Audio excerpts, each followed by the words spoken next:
So, as we have already discussed about the assets like fixed assets, current asset, non-current assets, and today we will discuss about the intangible assets. These are the assets which cannot be seen or touched. These type of assets which cannot be seen or touched, but they always helps in generating profit. Means if you we will not use this type of assets, then maybe your profitability will affect, means your profit may decrease. So why we need these type of assets? Okay, so these are the goodwill, patent, trademark, copyright, and license. If you have heard about, I think, intellectual property, these days this intellectual property is in very I can say it's a very burning issue. Why? Because these day people wants the safety of their intellectual property. Intellectual matlab, they have given the ideas, they have the formula, they have the given the recipes. These are called intellectual property. Suppose you have given some idea. Suppose you have given some idea, and this is your effort, and through your effort you got the this formula or your idea, but your idea is used by some other person. So how will you feel it?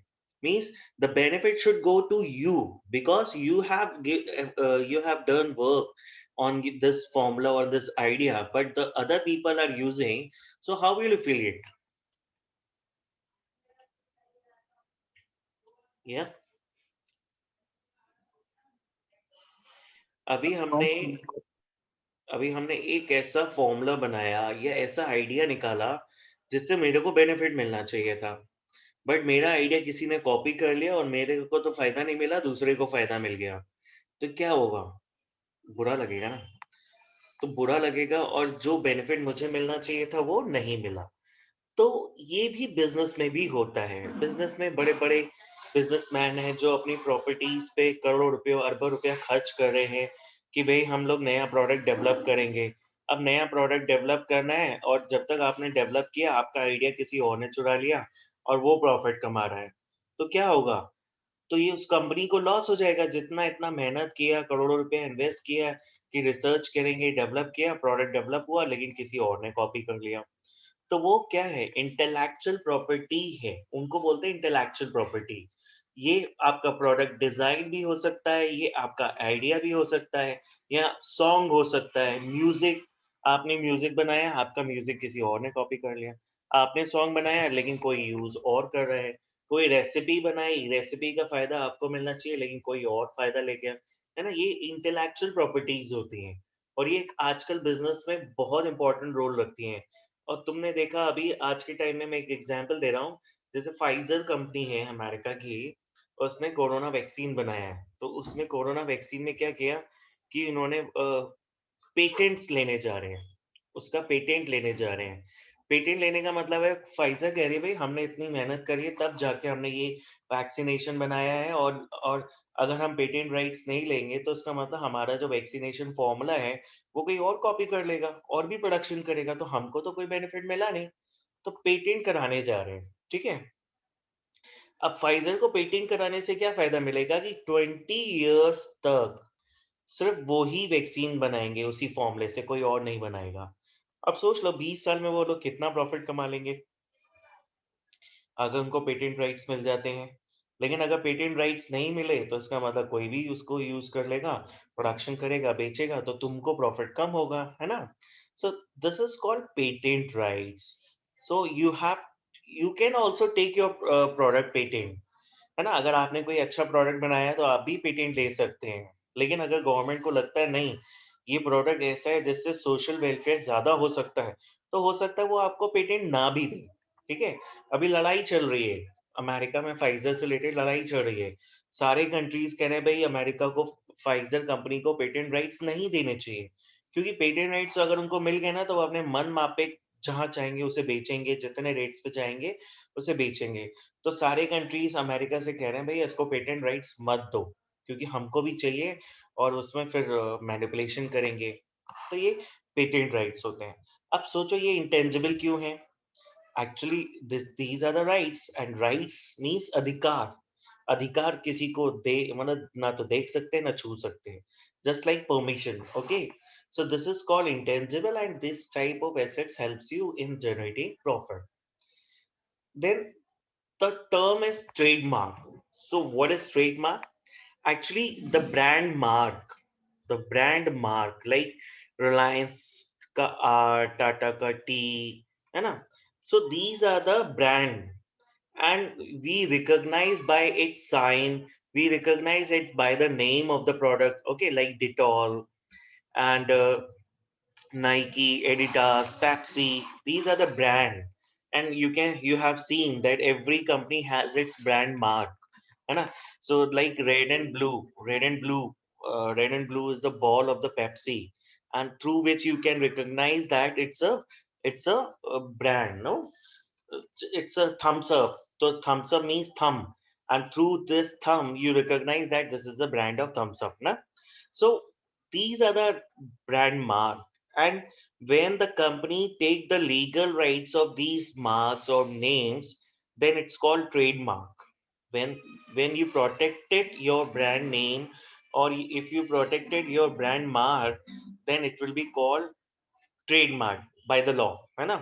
अभी हमने उसका registration करा दिया कि अब वो जो brand mark है कोई और यूज नहीं करेगा, तो वो क्या हो गया, वो ट्रेडमार्क बन जाता है। तो मैं तुम्हें एक दिखाता हूँ कि कैसे कैसे वो ब्रांड मार्क होते हैं। तो वैसे तो तुम समझ ही गए होगे। अब सपोज नाइकी नाइकी का जो अपना है, उसका अपना ब्रांड मार्क है ना? अब मान लो किसी भी सादी टी शर्ट पे उस नाइकी का टिक वाला साइन मार दें, तो आदमी क्या उसको फील करेगा, भाई क्या है ये? देखो ये नाइकी है। अब ये नाइकी का वाला टिक का साइन किसी भी सिंपल टी शर्ट पे लगा दिया जाए, तो क्या होगा? लोग सोचेंगे अरे नाइकी की टी शर्ट है। अब नाइकी का अपना इमेज है, अपना ब्रांड है ना? तो लोग उसको उससे रिकॉग्नाइज करते हैं। तो अब किसका लॉस हो रहा है? मैंने एक सादी टी-शर्ट पे टिक का साइन लगा दिया, तो लोग लोकल टी-शर्ट को भी वो समझ रहे हैं नाइकी है, क्योंकि नाइकी अपने नाम से बिकता है, उसकी क्वालिटी होती है टी-शर्ट की, लेकिन हम सिंपल टी-शर्ट पे टिक लगा के बेच रहे हैं, तो उससे क्या हो रहा है? कंपनी को लॉस हो रहा है। कंपनी का मार्क कोई और यूज करके सेल कर रहा है, और प्रॉफिट का मजा कोई और उठा रहा है, जबकि एक्चुअली फायदा किसको मिलना चाहिए? कंपनी को मिलना चाहिए, है ना? ये स्क्रीन शो हो रही है ये वाली? Yes, sir. Yes, sir. तो क्या फ़ायदा हो रहा है? तो कंपनीज़ को फ़ायदा हो रहा है ना? तो मतलब अगर वो ब्रांड को लीगली प्रोटेक्ट करा लेगा, तो वो ब्रांड नेम कोई और यूज़ कर ही नहीं सकता, सिर्फ़ आप ही यूज़ करोगे। तो इसलिए आपको फ़ायदा किसको होगा? आपको होगा, किसी और को फ़ायदा नहीं होगा। और किसी ने चोरी करी भी, किसी ने आपकी कंपनी का ब्रांड मार्क यूज़ किया और आपको पता लग जाता हो, तो आप उसके अगेंस्ट कोर्ट में जा सकते हैं और हेवी कॉम्पेंसेशन ले सकते हैं, क्योंकि आपको प्रॉफिट्स का लॉस हुआ। या जैसे वो बोलते हैं ना, मानहानि का दावा कर देते हैं। तो मानहानि मतलब आपकी इमेज डाउन हुई, आपका नुकसान हुआ, तो इससे आप उसके अगेंस्ट कोर्ट में जा सकते हैं, क्योंकि आपके पास लीगल राइट्स हैं। So only you can use your mark because you have legal rights. So that's called trademark. In the same way, copyrights, like you have made a song, and now the someone copy your song, means someone else is using your song. Or I can say, like in accountancy, the book is written by D.K. Goyal. D.K. Goyal is the writer of the accountancy book, but you have copied the data and you are selling the that data. Means company उसका data का फायदा DK Goyal को मिलना चाहिए, क्योंकि उन्होंने book लिखी है। बट अगर उसको कोई फोटोकॉपी करके अलग से बेच रहा है, या उसका डेटा चोरी करके अपनी बुक्स में यूज कर रहा है, तो वो कॉपीराइट्स मतलब इलीगल है वो। And once you have taken the rights that nobody will copy it, so that is called copyrights, huh? And if someone is using your data without your permission, then you will again go to the court, and you can ask for the compensation, क्योंकि कोई और use करके profit earn कर रहा है ना? तो इसलिए कॉपीराइट्स, जैसे म्यूजिक होता है, सॉन्ग्स होते हैं, सीडीज होती हैं, और बुक्स होती हैं, उनके सबके कॉपीराइट्स होते हैं। यानी अगर बिना परमिशन लिए कॉपी कर रहा है, तो वो लीगल है। अब मान लो परमिशन ले भी रहे हैं, तो भैया कम सीधे से वो कहेगा उसका बेनिफिट मुझे दो। चलो जैसे मैंने डीके गोयल ने अपनी बुक्स छापने का राइट दे दिया एपीसी पब्लिशर्स वालों को, आर्य पब्लिकेशन। तब आर्य पब्लिकेशन वाले डीके गोयल की अकाउंट्स की बुक को पब्लिश करेंगे, सेल करेंगे और उससे जो बेनिफिट मिलेगा वो किसको शेयर करेंगे? डीके गोयल को, क्योंकि मेहनत तो उनकी है और उसको बोलते हैं रॉयल्टी। मतलब जो बेनिफिट मिलेगा डीके गोयल को बुक्स बेचने पे, तो एपीसी वालों को उनको रॉयल्टी देनी पड़ेगी। ठीक है? तो royalty means rent of rights. अब डीके गोयल ने राइट्स किसको दिए? एपीसी वालों को कि तुम छापो। तो उसके बदले में वो पैसा चार्ज करेंगे। तो that's called royalty. Okay? So again, this is a assets for us because this type of rights helps you in generating more profit. Otherwise, other people will copy it. Then license. License means you have to take the license for opening of new factory or industry in a particular area.